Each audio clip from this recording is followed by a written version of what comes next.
Bismillahirrahmanirrahim. Assalamualaikum warahmatullahi wabarakatuh. Bismillah, alhamdulillah, alhamdulillahi rabbil alamin. Allahu la ilaha illa huwar rahmanur rahim. Al-malikul haqqul mubin. Alladzi kana bi'ibadihi basira. Tabarakalladzi ja'ala fis sama'i buruja wa ja'ala fiha siraja wa qamaran munira. Allahumma salli wa sallim ala nabiyyina Muhammadin wa ala alihi wa sahbihi wa sallim tasliman katsira. Amma ba'd. Bismillahirrahmanirrahim. Bapak dan Ibu peserta riyadhah yang semoga sampai hari ini mendapatkan keberkahan dan rahmat dari Allah Subhanahu wa taala. Alhamdulillah, kita melanjutkan materi voice note kita hari ini.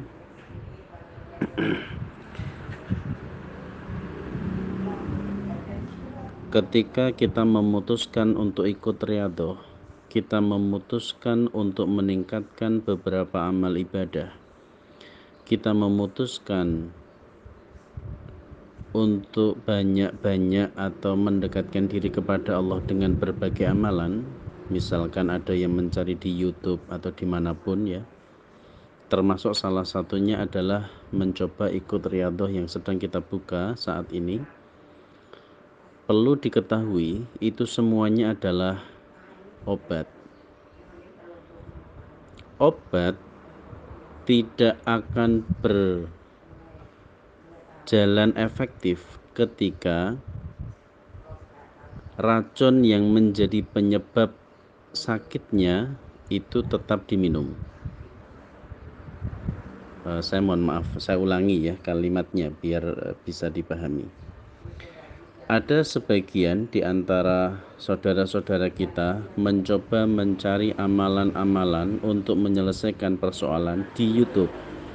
Ada juga yang mencari-carinya di buku-buku, atau juga salah satu yang sedang kita kerjakan adalah mencari pertolongan Allah melalui riyadhah kita hari ini. Tetapi mereka berkata, sudah dijalankan semua amalan yang disampaikan di YouTube oleh ustadz atau mubalik siapapun itu. Bahkan juga buku-buku yang tentang keajaiban pun sudah dikerjakan. Mungkin bahkan riyadhah sudah ada yang mengerjakan 1 atau 2 kali, tetapi tidak menghasilkan keajaiban. Maka kami beritahukan bahwa semua amalan-amalan ini sifatnya adalah obat. Mungkin beda dokter, beda obatnya, beda resepnya.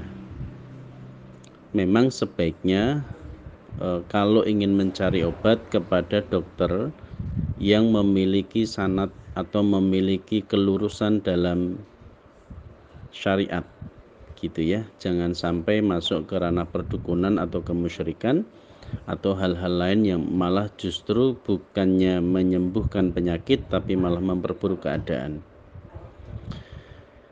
Kami sendiri secara pribadi tentu lebih pede atau lebih menganggap atau meyakini diri sendiri benar dibanding dengan yang lain. Itu sebuah kewajaran, saya pikir tidak perlu ada sesuatu perdebatan. Karena masing-masing punya sanad yang berbeda, masing-masing punya ilmu yang berbeda. Kami telah memilihkan, kami telah menjalani juga sendiri. Kami mencari dalil-dalilnya sehingga menjadikan rumusan sebuah amalan yang akan dikerjakan insya Allah menghasilkan keajaiban. Tetapi semuanya adalah obat. Obat tidak akan efektif ketika racun yang menjadi penyebab sakit tetap dikonsumsi. Contoh, ada orang sakit, datang ke dokter A. Dokter A bilang atau tanya, kenapa Pak sakit? Sakit perut dokter. Oh ya sudah, ini dikasih obat pereda sakit perut atau biar sakit perutnya sembuh. Kasih obat nih. Setelah diminum obat yang warna biru misalkan ya, kita kasih ciri aja obatnya warna biru oleh dokter A ini. Setelah diminum ternyata beberapa waktu sembuh tapi kambuh lagi, sakit lagi perutnya. Kemudian datang ke dokter B dengan keluhan yang sama. Dokter B menganalisis kemudian memberikan obat yang warnanya kuning misalkan. Sebetulnya obatnya ini sama-sama obat, cuman beda merek gitu aja mungkin, atau beda dosis. Kemudian tiba-tiba si pasien sembuh lagi, tapi kumat lagi. Kemudian datang ke dokter C, dikasih obat warnanya merah misalkan. Ini warna ini bukan identik dengan partai politik apapun ya, ini hanya contoh saja loh, jangan salah paham ya Pak ya. Setelah diminum obat yang warna merah dari si C, sembuh, tapi kambuh lagi. Dan orang ini berkata, obatnya dokter A, dokter B, dokter C tidak mujarab. Tapi setelah ditelusuri ternyata si pasien ini mengkonsumsi obat dari dokter A iya, terus ganti mengkonsumsi dokter B iya, terus ganti lagi mengkonsumsi resep dari dokter C iya. Tetapi racun yang diminumnya itu jalan terus. Namun begitu dia menyalahkan sang dokter, bahkan menyalahkan resepnya. Padahal yang salah sebenarnya adalah racunnya diminum terus. Nah ini yang harus dikoreksi Pak.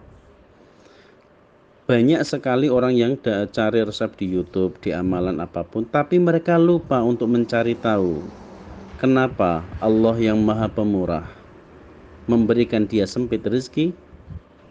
Kenapa Allah yang Maha Penyayang membuat usahanya hancur? Mengapa Allah yang Agung Maha Penyayang dan Maha Pengasih membuatnya terlilit hutang? Tentu ada penyebabnya, dan jika penyebabnya dijalani terus, maka obat apapun tidak akan membuatnya sembuh. Mau dokter A, mau dokter B, mau dokter C, mau dilanjut sampai dokter Z sekalipun, kalau racunnya tetap diminum, maka hasilnya adalah percuma. Obatnya tidak efektif. Sayangnya ketika di antara manusia mencoba beberapa amalan dan kemudian tidak menemukan selesainya masalah, mereka menyalahkan amalannya itu. Padahal sebetulnya amalan-amalan dari para mubalik, para ustadz, para kiai tentu amalannya baik selama lurus kepada Allah. Apapun amalannya insya Allah baik. Tetapi ketika penyebabnya musibah tidak dihentikan, maka amalan-amalan itu seperti tidak berjalan efektif. Sayangnya kita sebagai jamaahnya tidak berpikir bahwa yang salah kitanya, tapi yang berpikir justru yang salah adalah amalannya. Itu sebuah kecelakaan yang besar dalam sebuah hijrah ya. Dalam langkah hijrah itu kesalahan yang sangat-sangat besar. Contoh penyebab disempitkannya rezeki karena akad riba atau dosa riba.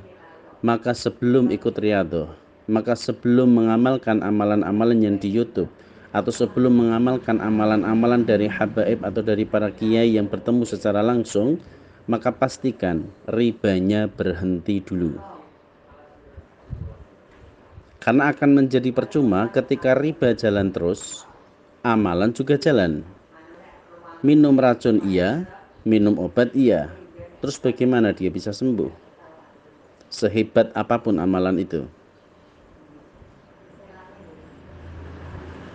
Atau yang kedua, kesalahan dia adalah bergantung tidak kepada Allah. Dia butuh uang, datangnya ke bank. Dia butuh uang, larinya ke pekerjaan. Dia butuh uang, jualan aset. Dia nggak pernah berpikir ketika butuh uang, datangnya ke Allah dengan cara yang pantas. Maka ketika dia mencari amalan-amalan, dia harus berhenti bergantung kepada makhluk. Apakah itu pekerjaan, apakah itu jual aset, atau mungkin yang selain Allah lainnya.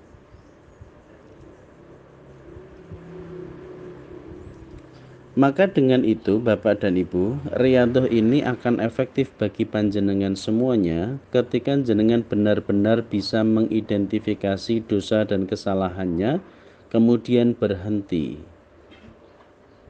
Benar-benar tidak melakukannya lagi. Mungkin ada perintah yang tidak dikerjakan, misalkan sholat, maka sekarang berhentilah melakukan itu. Sekarang kerjakanlah sholat. Ketika dilarang untuk berakad riba dan mengerjakan riba, maka berhentilah untuk berakad riba. Ketika selama ini tidak bergantung kepada Allah untuk segala urusannya, maka berhentilah bergantung kepada selain Allah. Mulailah belajar untuk bergantung kepada Allah. Mungkin hari ini yang banyak adalah berakad riba tapi tidak tahu caranya berhenti. Bagaimana caranya membayar tanpa bunga? Bagaimana caranya mencicil tanpa bunga? Maka bagi Bapak Ibu yang ingin berhenti dari riba, pengen dibantu supaya bisa mencicil tanpa bunga, nanti bisa minta tolong kepada para pendamping yang sudah kami siapkan. Silahkan dijabri para pendampingnya nanti untuk bisa dibantu menghentikan bunganya. Mungkin prosesnya tidak semudah membalikkan telapak tangan karena bank itu makannya ya dari bunga. Ketika kita mengajukan penghapusan bunga, tentu mereka akan ada refleks menolak. Tetapi kami sangat berpengalaman dalam hal ini, maka biarkanlah kami yang urusi, kami yang akan menentukan langkahnya, Bapak dan Ibu tinggal ikuti saja arahan dari kami. Itu biar kami yang urus. Maka yang dibutuhkan oleh Bapak dan Ibu semuanya adalah benar-benar berhenti dari segala akad-akad riba. Berhenti dari tidak menjalankan perintah Allah. Kalau ada sholat, sholatlah. Ada puasa Ramadan, puasalah. Ada zakat, keluarkanlah. Itu harus dikerjakan. Kemudian jika ada larangan-larangan Allah, maka jauhilah. Jika selama ini tidak bergantung kepada Allah, belajarlah untuk bergantung kepada Allah. Meskipun hanya urusan beli listrik, meskipun hanya sekadar beli beras, meskipun hanya sekadar beli sesuatu yang mungkin dianggap remeh, berdoalah dan mintalah kepada Allah dan bergantunglah kepada Dia. Maka itu akan menjadikan riyadhah sangat efektif. Amalan-amalan yang sederhana mungkin sangat efektif. Kami secara pribadi memang meyakini amalan yang kami pilih itu dosisnya cukup tinggi sebenarnya. Sangat efektif sebenarnya jika dikerjakan dengan baik. Tapi kami menghormati bagi ulama lain yang memberikan ijazah yang berbeda, maka itu silahkan. Selama lurus kepada Allah, maka kami memandang itu baik. Tetapi sebaik apapun itu, tolong berhentilah dari berbuat dosa, atau berhentilah meminum racun, atau berhentilah melakukan amalan yang mengundang musibah. Bapak dan Ibu, maka dengan ini kami menawarkan diri untuk dibantu bisa mencicil tanpa bunga bagi yang masih memiliki hutang-hutang riba di luaran sana, supaya Bapak dan Ibu bisa membayarnya tanpa riba. Bersabarlah dalam prosesnya, ikuti arahan dari tim pendamping yang mungkin Bapak dan Ibu bisa temui. Dan kami berharap Bapak dan Ibu tidak berpikir untuk hanya sekadar telepon atau WA, karena itu bisa tidak tuntas. Harus ketemu langsung, ceritakan secara tuntas biar para pendamping bisa memberikan langkahnya secara tuntas juga. Demikian. Dan sekali lagi mohon maaf, saya harus tambahkan, kami tidak ada pungutan biaya apapun, sehingga kalau ada tim pendamping kami yang memungut biaya sejumlah rupiah kepada panjenengan semua, maka segera beritahukan kepada kami. Maka dengan ini mari bersama-sama Bapak dan Ibu kita perbaiki langkah kita sehingga riyadhah yang dikerjakan bisa efektif dan Bapak Ibu semuanya bisa mendapatkan ampunan Allah dan pertolongan Allah, sehingga lunas hutangnya, selesai musibahnya, dan berkah kehidupannya. Mohon maaf atas segala kekurangan yang ada, mudah-mudahan ini memberikan manfaat. Allahu a'lamu bissawab. Assalamualaikum warahmatullahi wabarakatuh.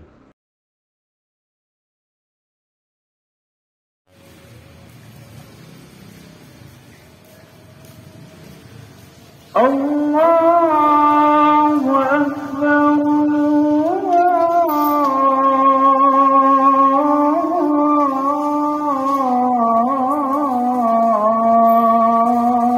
الله أكبر أشهد أن لا إله إلا الله أشهد أن محمدا رسول الله حي على الصلاة حي على الفلاح قد قامت الصلاة قد قامت الصلاة الله أكبر الله أكبر لا إله إلا الله